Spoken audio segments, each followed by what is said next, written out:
for something you should take responsibility about. I'm praying that God does not tempt me to digress, because what I want to say has to do with the issue of marriage. You know, I don't talk so much about marriage, not because I don't have what to say. My epistle is coming. Oh, I have something to say. I certainly have something to say.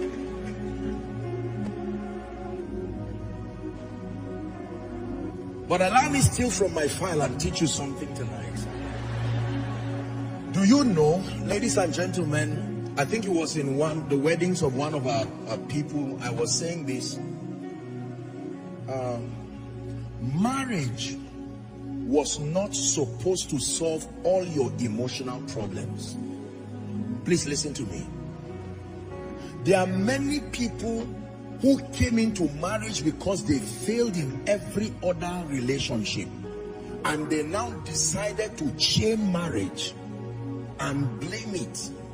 So they take the satisfaction that should come from knowing Jesus, the emptiness that comes from not knowing Jesus, they blame it on marriage.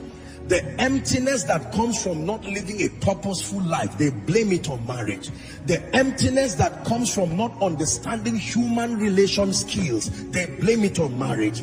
Marriage in today's world is carrying a load beyond its original allocation. It's the reason why marriages are failing. The load that is being put on marriage was not designed that way. Everybody fails and blames the spouse, blames everybody. The man has always wanted to be like a champion. He's always wanted people to call him yes sir. And because he failed in being productive, he's not employed, he's not anything, and the scapegoat he finds is his wife.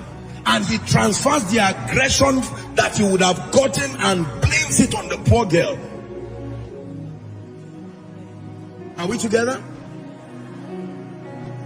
Don't say yes, listen.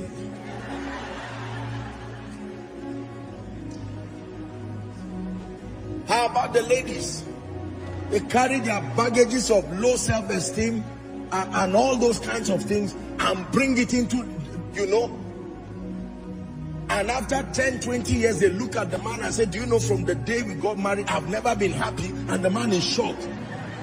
You laughed when I took you for vacation. You laughed when you said all kinds of things during your birthday. That I'm the best thing. That what changed? And you said from the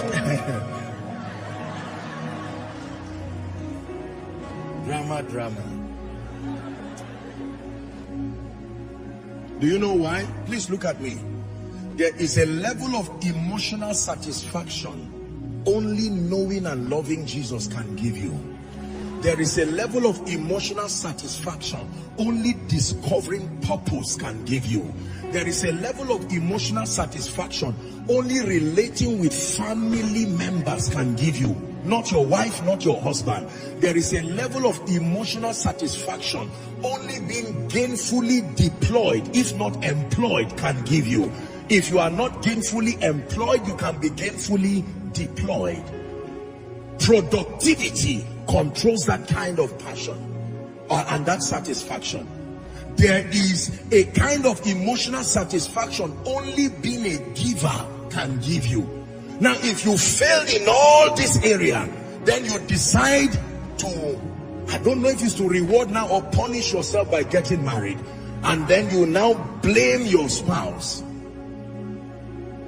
Is the reason why nothing for such a person, nothing the spouse does will ever be enough. And you are wondering. The man disappears for 3 hours, you are crying.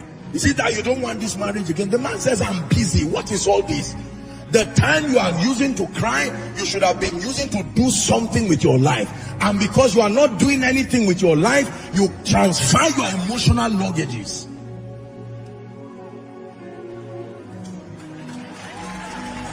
Okay, let me return it back.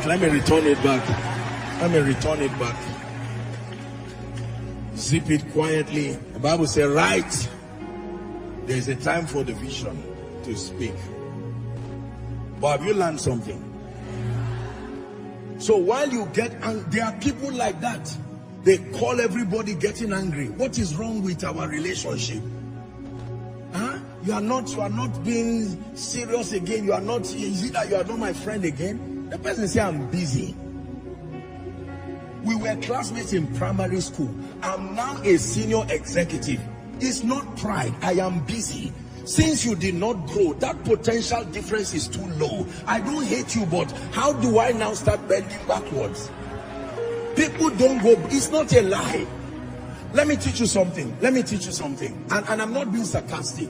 There are many people who were so unfair to themselves. When everybody within their circle was growing, they were assuming relationships will remain like that. And now everybody has gone too far. It is a risk relating with them.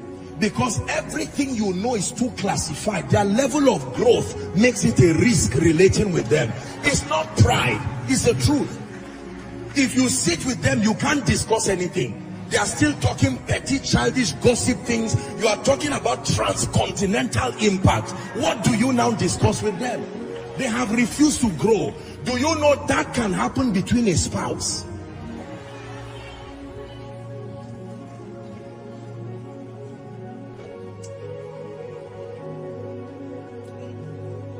The level 10 version of a husband is not looking for a level 1 version of the wife. They all started from level 1. But the man, you see, that's why every man must invest in growing his wife. Don't say she should grow. You love her enough. That's what you told her parents before taking her. So invest in growing her, so that as you rise, her growth is matching your level of growth. These are easy ways. Listen, this is true. The church may not have the courage to say this, but let me tell you the truth. This thing is not all spiritual. No, there is psychology to this thing. Are we together now? Don't get to a point where your wife becomes an interruption to a conversation, because there's absolutely nothing she can contribute. And it's not her fault. It's not her fault. You didn't invest in growing her.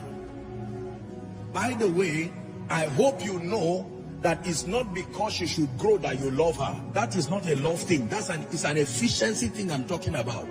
Love should be at any level, provided you marry her, stay there.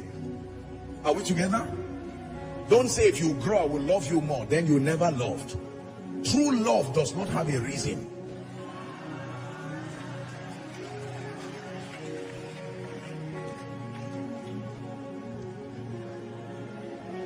How did I get here? How did I get here? How did I get here? How did I get here?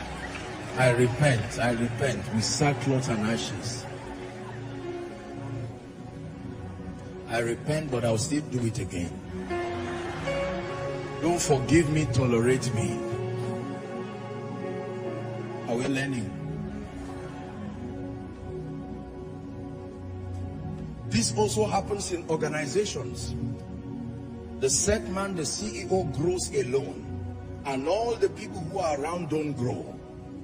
A time will come when you will not be in touch with the people under you. Listen, if you're a senior executive here, let me teach you. You are as fortified as the growth of those under you, not your growth alone. If those under you do not grow, they will become a nuisance to you, and they will hate the fact that you are not investing in their growth. Travel and go for the training alone and leave the people there. You are at level 20, they are at level 1. No growth, no increase. You see that now? They will feel used and they will revolt. This is what happens to leaders everywhere. This is the same principle even in family. The man is dressing exceptionally well, designers, and you look at his wife and it looks as if they just released her from jail. You look at the children. You see that kind of thing? And he doesn't care. He's driving his car, the wife and the children are trekking, and it's the same church they are all going to. Even if they are fighting.